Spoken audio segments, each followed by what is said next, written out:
Good morning, everyone. It's great to be back. I want to start by acknowledging the traditional owners of the land on which we gather and pay my respect to the elders past, present, and emerging. I also want to extend my respect to the Aboriginal and Torres Strait Islander people who may be present for this talk today. Wow, thank you for inviting me back. It's been 15 years and great to see some familiar faces as well. As mentioned, my name is Frances and this year's theme is Choose to Challenge. My topic for today is 10 reasons that you can challenge the status quo, but before we go into that, I thought I would share a little bit about myself. When I was here at Carey, I was in Dunshea, and when I started in Year 7, Dunshea was not orange. It was a different colour. I played the oboe, and as mentioned by Saskia, I was involved in leadership positions, and I'm so grateful to Carey for helping to build the person that I am today. I played netball, tennis, and loved debating as well. Following on from Carey, the expectation that we leave school with is often a linear trajectory, but reality doesn't often look like that. It's a bit more like this. And so my career trajectory as well has been a really interesting one. So after Carey, I graduated from the University of Melbourne with a double degree in commerce and art and quintuple majors. I did 5 majors not because I'm super smart, but because I didn't know what I wanted to do at the time, and so I went really diverse. I also took advantage of exchange programs that I was inspired by at Carey and continued overseas programs in Beijing, in China, and Boston in the United States. And I've since worked at Macquarie Bank in Hong Kong, a market research company called Forethought. I became an innovation specialist at Inventium, which is Australia's leading innovation consultancy, and more recently, I'm a director at the management consulting firm called Cant. And I'm also the head of community at One Roof, which is an organisation that empowers and supports women in business and entrepreneurship. So, 10 reasons you can challenge the status quo. I thought I would approach this topic by actually debunking some myths and busting some common lies that I feel we tell ourselves. So the first myth that I'd like to go through is I'm too young, or in some cases, I'm too old. Here on the screen are some familiar faces that you might have come across. The first is Malala, a Pakistani activist for female education and the youngest Nobel Prize laureate. On her way home from school, Malala was shot and assassins attempted to take her life because she was passionate about her education. Following from her recovery, Malala became a prominent activist, and she was just 11 years old when she first started her activist blog writings. The second woman in the top row is Lizzo. Lizzo has been working in the music industry as a singer, musician, and songwriter for many years, but it's only recently that she has attained mainstream success, and she's since become a well-known activist, an advocate for body positivity and self-love. Greta Thunberg is on the bottom left-hand corner, and Greta's activism began when she started spending her school days outside the Swedish parliament to call for stronger action against climate change. And after Greta addressed the 2018 United Nations Climate Change Conference, student strikes took place every week somewhere in the world, and Greta started calling for change at age 15. And finally, Justice Ruth Bader Ginsburg, my personal hero on the bottom right-hand corner. She was an American lawyer and jurist who served as an Associate Justice of the Supreme Court of the United States, passed away only last year at the age of 87 after a lifetime of advocating for gender equality. And she was actually the person who coined the term gender equality. And so my message here is that there is no right age or good age to start calling for change or challenging the status quo. Now, in fact, is a really good time. Myth number 2, I don't know how. I don't know how to challenge, or I don't know how to call for change. I would suggest that we reframe this and say, I don't know how yet. It's a wonderful thing not to know. And I believe that the antidote to not knowing how to do anything is to ask. People are often afraid to ask for help. We don't want to seem weak. We don't want to look like we don't know what we're doing. We don't want to be rejected if we ask for help. But I want to let you in on a little secret. People love being asked for help. Scientific research suggests that people are more likely to help than you think, and people feel good when they help. So not only will you leave today asking for help more, but also better. There are some ways, and here are some tips for asking well. Firstly, don't downplay it if you want to ask for help. Don't minimize your need for help by saying, oh, I don't often ask for help, or can I ask a favor? I would suggest that we ask enthusiastically, and remembering that helping makes people feel good. We could also try to include a compliment. A survey suggested that when people were asked if they wanted to be a generous donator, they were more likely to contribute to charity. And finally, remember to thank that person afterwards for the positive impact that they made. Remember to come full circle when you ask someone for help. And so I believe that asking is a strength, not a weakness, and a great way that we can start to challenge. Myth number 3, when it comes to challenging, especially on big issues or even small issues, the myth that I'm not good enough, sometimes that voice inside says, or I'm not smart enough. Now, has anyone here heard of the term temporary incompetence? So this happens often in leadership when a person is promoted to a new position or encounters an unfamiliar situation. It's that awkwardness that comes before deep understanding. And so, I believe that feeling dumb is part of the process. No one is immediately great, and no one becomes an expert overnight.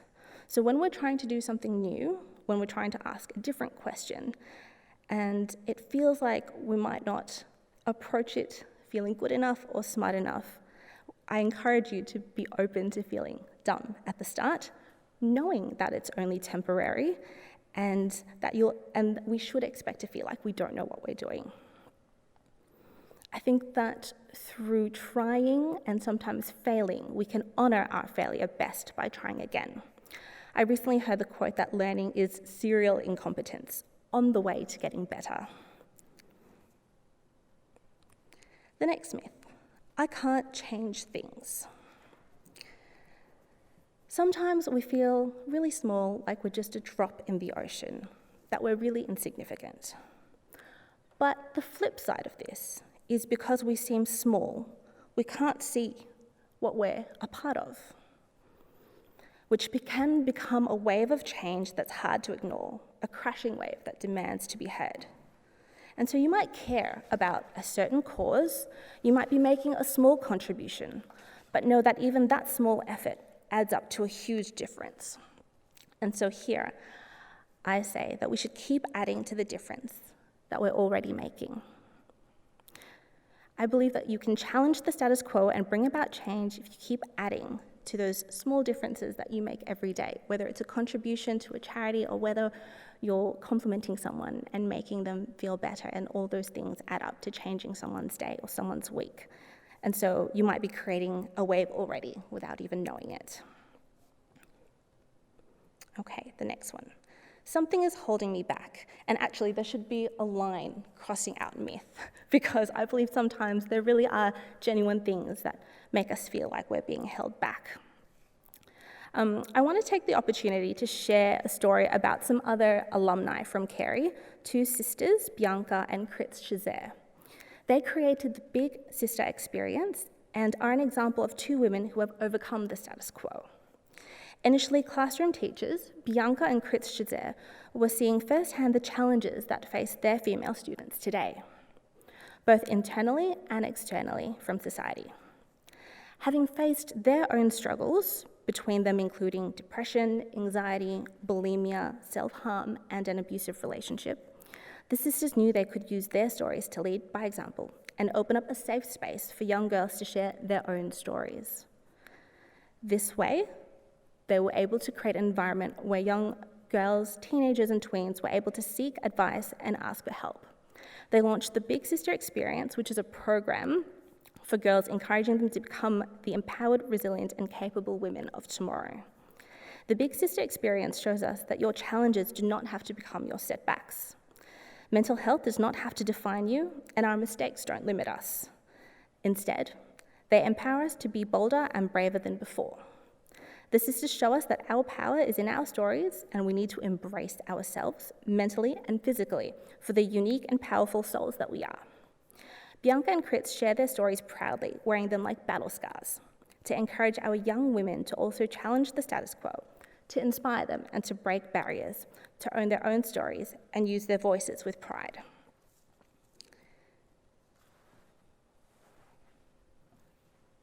There we go. Oh, hang on a minute. Okay, sorry. There's a slide missing there. Okay. Oh, here we go. Your current situation doesn't determine your future plans. Okay, the next one. I'm not confident, or I'm scared. When we think about being brave, we often think about the superheroes doing really big, courageous acts. Those things are really difficult to compare ourselves with, and we might not think of ourselves as being brave because we haven't recently saved a baby from being run over or helping someone from the depths of despair or someone dangling off a cliff. These are things that we're constantly shown in the media as being brave.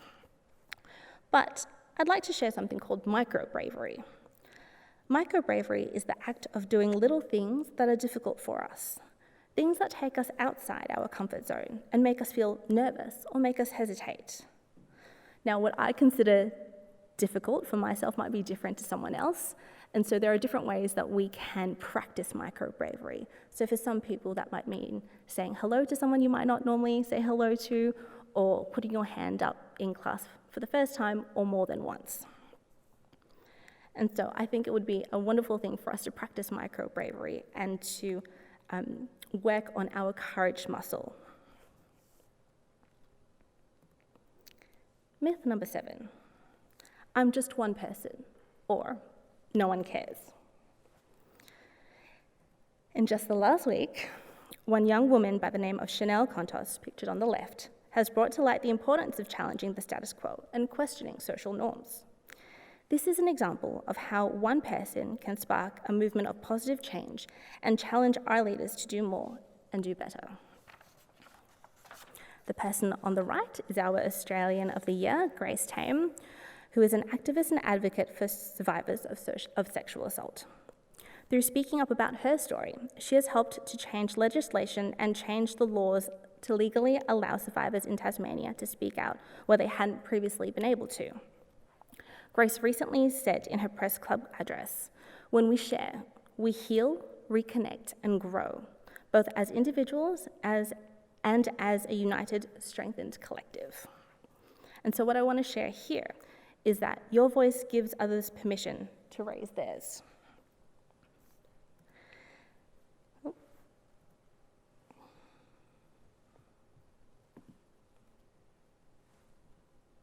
Okay. Myth number 8, it's not my responsibility, or someone else will do it. No doubt you are told by your teachers, parents, and peers that you are immensely privileged to attend a school like Carey with its wonderful educators, facilities, and resources. Something that Carey instilled in me was a great sense of community and also giving back to that community, which has given us so much. And so it's not for nothing that Carey is shaping you into the leaders of tomorrow. And I wanted to share this quote: "A ship in a harbour is safe, but that's not what ships are built for. They are meant to travel. Ships are meant to see the world, carry passengers, go on journeys and adventures. And it would be a waste for a magnificent ship with all of that potential to sit tied to a pier and waste away. And so the same goes for you. If you can help someone, even a little bit, if you can make a small change, brighten someone's day, lend a hand, it is my belief that you should try." Myth number 9, it's too hard, or I don't know where to start when it comes to challenging the status quo. I'd like to share the theory of the 5-second rule, which is also a book written by Mel Robbins. She says that if you have the instinct to act on a goal, you must physically move within 5 seconds, or your brain will kill it. This applies to anything from waking up in the morning and not hitting the snooze button to taking a shot in a sports match. So whatever the hard thing is, you're never going to feel like doing it. So the second you have the idea to do it, just start. Give yourself a countdown and make a move. Myth number 10, who am I to change things? So I wanted to finish up with this wonderful quote by Marianne Wilson, and she says that our deepest fear is not that we are inadequate. Our deepest fear is that we are powerful beyond measure. It is our light, not our darkness, that most frightens us. We ask ourselves, who am I to be brilliant, gorgeous, talented, and fabulous? And actually, who are you not to be? So here's a summary of 10 reasons that you can challenge the status quo. Firstly, age doesn't matter. It doesn't matter how old you are, whether you're 11, 15, 87, 97. Now is a really good time. Secondly, asking is a strength, not a weakness. Remember not only to ask, but there are ways to ask well. Those include tying a compliment into your request, not downplaying it, and always remembering to thank that person who helped you. Thirdly, feeling dumb is a part of the process when you're doing something new, when you're doing something different.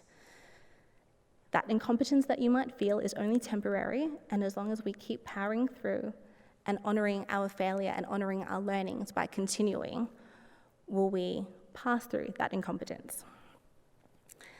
Number 4, keep adding to the difference you're already making. You might feel like a drop in the ocean. You might feel really insignificant. But that's sometimes because we can't see the bigger picture and what we're a part of. And so one drop in the ocean can become a crashing wave of change. Number 5, your current situation doesn't determine your future plans. Many of us go through hardship in life. That can be something emotional, psychological, physical, mental. We never know what people are going through. But that current position does not necessarily determine our future plans. Number 6, practice micro-bravery. Sometimes we might feel scared to do something, speak out. We might feel not courageous enough. But by practicing small acts of bravery every day, we can build our courage muscle and make us stronger, and we can speak out the next time. Number 7, your voice gives others permission to raise theirs. I've had many instances over my career, even more recently, where the courage of leaders and those before me have given me permission to speak out, made me feel braver. I've been able to see how other people have done it, and so that's given me the courage to speak out. Sometimes you are that first person that has to speak out, but sometimes you're the second person, and that helps just as much. Number 8, if you can help, if you can challenge even a little bit, then you should try. Again, I don't want to go on too much about privilege because I definitely feel privileged being a part of the Carey community, but we definitely have a lot of resources at our fingertips to help us, inform us, and empower us with knowledge. And so I believe that if there's any opportunity where we can help others even a little bit, then we should absolutely try. Number 9, you're never ever going to feel like it, especially when it comes to the hard things. For some people, that's just waking up in the morning, and for others, it's a bigger battle. And we're never going to feel like doing the tricky things or the things that will make us feel uncomfortable or hesitate. So a trick that Mel Robbins taught me is just to give myself a countdown, 5, 4, 3, 2, 1, go, and just do it. And you don't have to do the whole thing, if you're in business, sometimes it's like building a website and it's really hard and it feels massive, but sometimes you can just chip away at it. And once you start, then you're able to build that momentum. Number 10, who are you not to be powerful? Throughout our lives, there are going to be lots of different voices. Most of them well-meaning, but sometimes not what we always want or need to hear. And so I'd like to remind you that we should reframe that question and ask ourselves, who are we not to shine? Who are we not to step into our light? And don't let anyone tell you different. Thank you.